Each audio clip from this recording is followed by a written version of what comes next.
Minisitiri w'intebe wa Sudani Abdallah Hamdok yarusimbutse nyuma y'uko bagerageje kumuhitana hifashishijwe ibisasu biturika mu murwa mukuru Khartoum uyu munsi kuwa mbere.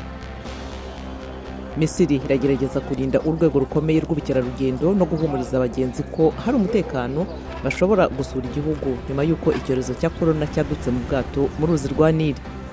Muri Ethiopia abari batuye hafi y'aho indege Ethiopian Airlines yaguye ejo bakoze umuhango wo kwibuka abazize iyo mpanuka mu mwaka hafi umwe ushize. Mu Rwanda filime Petit Pays ishingiye ku gitabo cya Gaël Faye, umwanditsi akaba n'umuhanzi w'umufaransa, yatangiye kwerekanwa mu mujyi wa Kigali. Naho muri Senegal abagore bo mu bice byegereye inyanja by'umurwa mukuru Dakar bararushanwa mu isiganwa ry'amamodoka, ikintu kidasanzwe muri icyo gihugu gitsimbaraye ku muco mu burengerazuba bwa Afurika.